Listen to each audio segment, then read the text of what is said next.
Ce n'est pas juste un mauvais moteur. C'est ce qui arrive quand un géant comme GM choisit le silence plutôt que la sécurité. Des milliers d'automobilistes sont restés sur le bas-côté, moteur détruit, sans le moindre avertissement. Et ce n'est pas réservé aux vieux pick-up. Des véhicules de moins de 16 000 km se sont éteints net. Le correctif? Changer de grade d'huile, au prix de votre consommation et de votre confiance. GM a tenté un raccourci. Les propriétaires payent l'addition, pendant que l'entreprise protège Wall Street et temporise la vérité. Dans cette vidéo, on ouvre ce qu'ils ne voulaient pas exposer, et jusqu'où ils sont allés pour l'enterrer. Regardez jusqu'au bout. Si cela peut arriver à l'un des constructeurs les plus fiables d'Amérique, personne n'est à l'abri de ce qui arrive ensuite. À la fin, vous verrez, ce n'était pas un simple rappel. C'était une trahison. Ce moteur était une bombe à retardement mécanique. Et GM l'a quand même vendu à des centaines de milliers d'Américains. Pendant des années, General Motors a vanté son V8L 87 6.2 litres comme le cœur musclé et fiable de ses pick-up et SUV phares. Derrière le chrome poli et les pubs spectaculaires se cachait pourtant un secret dévastateur, un défaut fatal. Des propriétaires ont signalé des pannes soudaines, des casses catastrophiques, des grippages complets. Dans certains cas, le bloc lui-même s'est retrouvé percé de trous béants. La cause, un combo de coussinets de bielle défectueux et de vilebrequins mal alignés. Des erreurs si fondamentales qu'elles auraient dû être interceptées à l'usine. Mais elles ne l'ont pas été. Quand GM a admis la moindre chose, plus de 28 000 conducteurs avaient déjà subi une casse totale. Un instant, ils roulaient sur autoroute.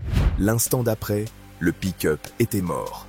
Et le pire, GM n'a lancé son rappel qu'une fois sous la pression de poursuites, de vidéos virales et d'une médiatisation croissante. Ils ont attendu, pendant que des familles restaient bloquées, que des entreprises perdèrent des livraisons et que la confiance dans la marque s'effritait à chaque passage de dépanneuse. Pendant que les clients réclamaient des réponses, GM préparait sa défense.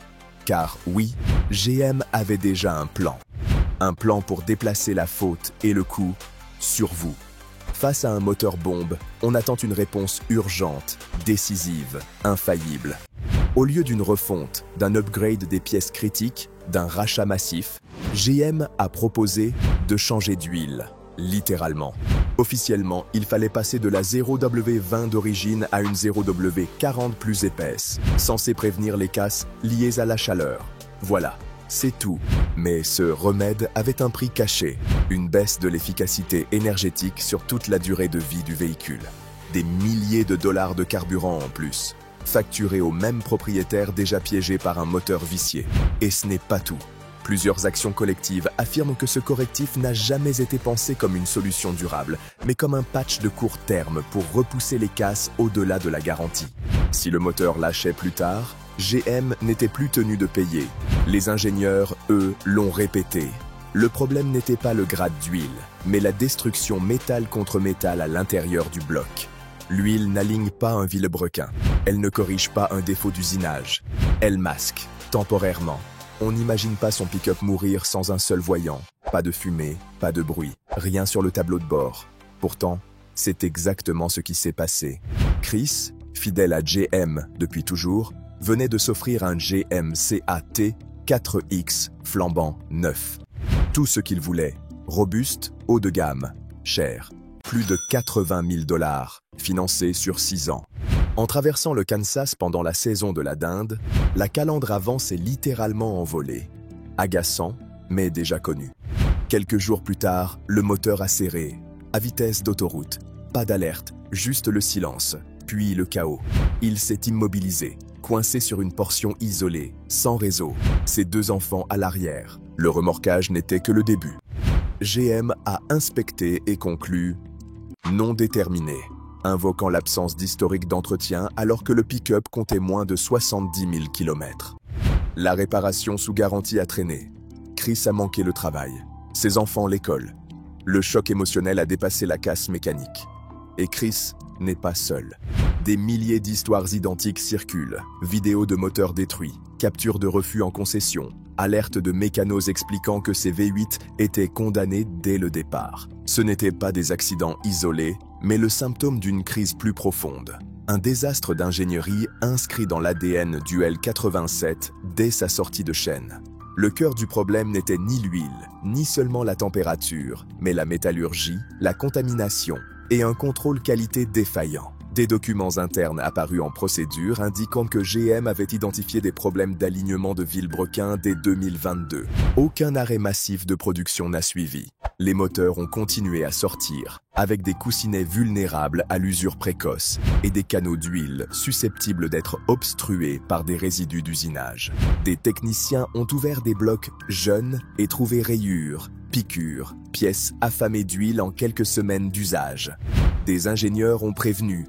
La dilatation thermique n'était pas correctement anticipée en forte charge. Malgré tout, pas de bulletin technique général pour alerter les ateliers, on a laissé les concessions se débrouiller, en espérant que la plupart des casses surviendraient hors garantie. Un redesign aurait coûté cher. Un rappel pire. GM a choisi, ni l'un ni l'autre. Ils ont surveillé les taux de casse et imposé le changement d'huile après que des milliers de moteurs aient déjà rendu l'âme. Ce n'était pas de l'ignorance, c'était un choix. Paradoxe absolu. Au même moment, GM a produit l'un des pires et l'un des meilleurs V8 d'Amérique. D'un côté, l'équipe Corvette peaufinait un chef-d'œuvre.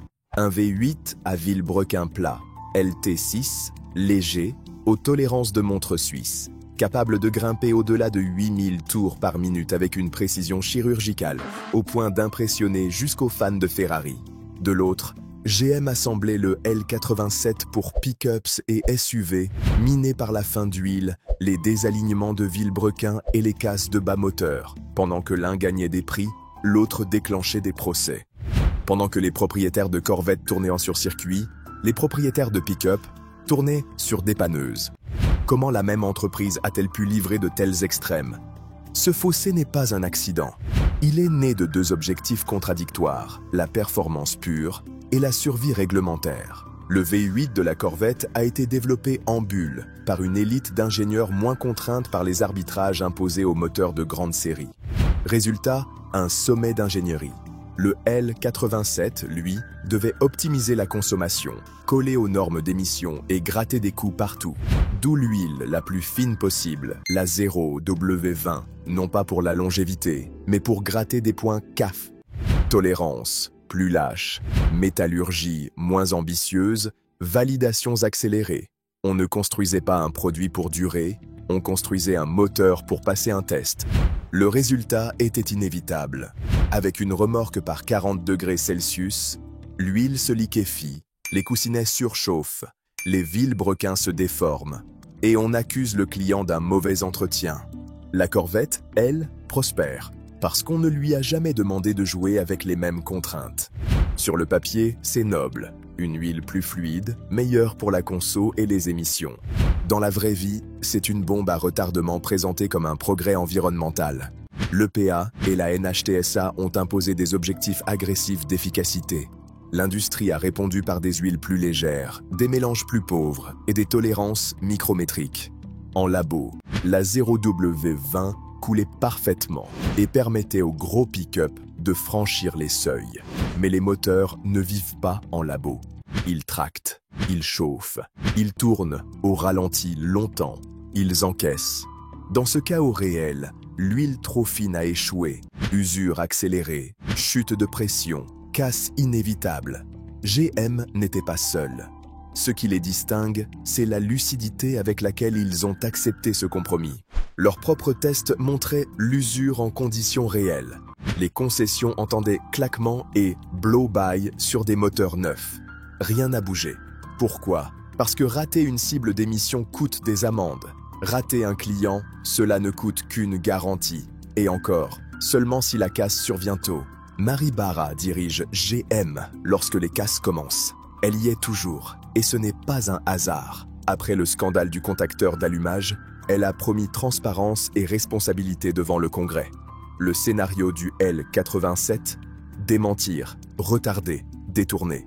Des audits internes dès 2021 montraient une usure anormale et des réclamations en hausse sur des composants clés du V8. Plutôt qu'un rappel, on a opté pour le silence. Quand les concessions ont signalé des vagues de panne, on leur a dit d'inspecter les filtres à huile. Quand des techniciens ont publié des blocs pulvérisés, la communication a mis en avant les classements J.D. Power. En coulisses, les réunions de board ont priorisé la sérénité de Wall Street. Rachat d'actions massifs, dividendes rehaussés, la catastrophe pick-up reléguée dans les risques disclosure. Et lorsque les plaintes ont afflué et que YouTube s'est embrasé, GM a offert des remplacements au cas par cas pour les voix les plus audibles et une recommandation d'huile pour les autres. Le boomerang revient. Au tribunal, dans la presse, en concession. Des années durant, GM comptait sur une base client loyale et patiente. En 2024, quelque chose se brise. Groupe, Facebook, subreddit, forum d'action collective. Les clients s'unissent, postent des photos de blocs éventrés, compilent les refus d'atelier, tracent les pannes par lot de moteur. Ce n'est plus de la catharsis, c'est de l'organisation. Des classes actions sont déposées dans plusieurs États, accusant GM d'avoir vendu des moteurs défectueux et proposé une solution qui n'en est pas une. Certains plaignants brûlent plus de 3/4 d'huile entre deux vidanges. D'autres décrivent des grippages sur autoroute avant 5000 miles. Au centre de tout, l'accusation que le passage 0W20, 0W40 visait moins à protéger les clients qu'à protéger GM du futur. La plupart des propriétaires ne pensent jamais au grade d'huile, jusqu'à ce qu'on leur dise que leur moteur pourrait y jouer sa vie. Quand GM a recommandé la 0W40, cela a semblé logique, plus épaisse, moins sujette à s'affiner à chaud. Puis la note est tombée, des consommations qui plongent. Les forums se sont remplis de comparatifs, de 18 miles par gallon à 15. Sur les modèles lourds, pire encore. Sur 150 000 miles, ça fait des milliers de dollars envolés. Deuxième effet, qui se coule, la revente.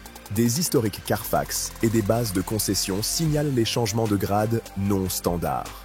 Des acheteurs reculent, y voyant un drapeau rouge. Sur certains marchés, des valeurs de revente ont déjà décroché de 10 à 15%. Aucune de ces pertes n'est remboursée. Ni le carburant, ni la décote, ni l'angoisse au moindre cliquetis qui pourrait annoncer 15 000 $ de casse. Demandez à un propriétaire GM le chiffre qui l'angoisse le plus. Ce n'est pas sur le tableau de bord, c'est la date de fin de garantie. La couverture, groupe motopropulseur, dure en général 5 ans ou 100 000 km. Pour un pick-up de travail ou un gros rouleur, cela arrive vite. On voit émerger une seconde vague de casse, juste après l'échéance. En concession, le refrain est connu. Garantie échue. Un moteur, c'est jusqu'à 15 000 $, hors main-d'œuvre, location, journée perdue. Pour ceux qui ont financé 70 000 à 80 000 $, c'est une saignée. Quelques aides, goodwill, existent, au cas par cas. La plupart du temps, rien. Les vidéos documentent la détresse. Un Sierra Denali à 70 000 $ hissé sur un plateau à 98 000 km. Moteur HS. Une famille stoppée net en plein road trip. Ce qui n'était qu'une colère diffuse devient un mouvement. Et pas seulement en ligne. Des concessions signalent des protestations. Pancartes, acheter neuf, explosé, 6 mois, puis silence. À Dallas, des propriétaires de Silverado ont formé un convoi, klaxonnant 1 heure durant autour d'une concession. En Arizona, un homme a projeté la vidéo de sa casse sur le mur d'un atelier GM.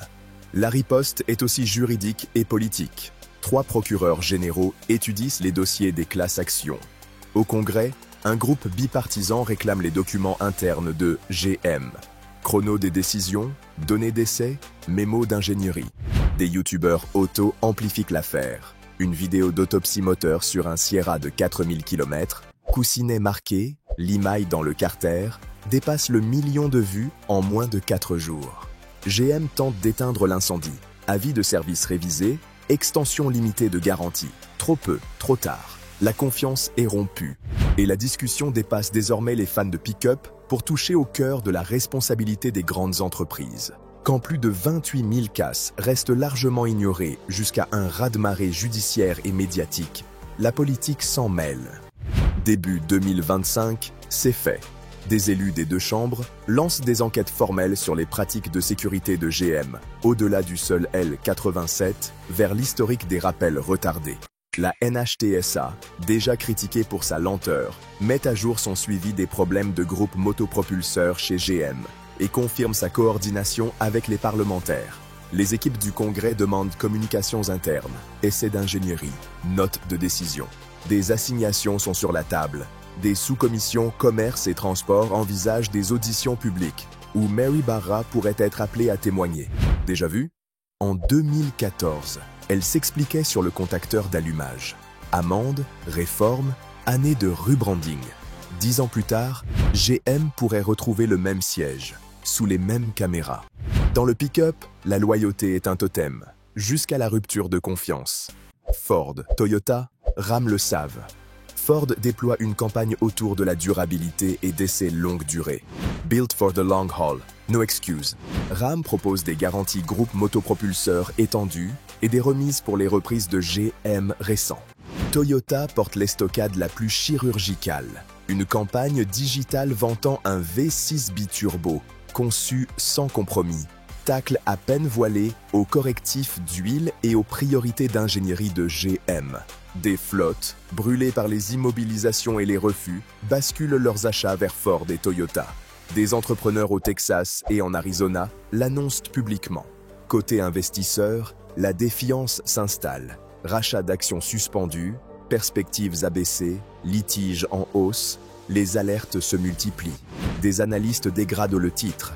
Le marché n'achète plus les promesses. Dans le langage des marchés, rien ne sonne autant la confiance qu'un rachat d'actions. Quand GM a brutalement mis en pause son programme de 4 milliards en mars, les analystes ont tiqué, puis agi.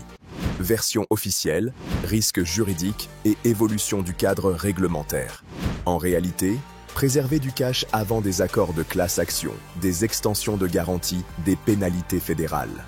Les marchés détestent l'incertitude, et encore plus les volte-face. Le titre décroche de plus de 8% en une semaine, déclenchant une vague de dégradation.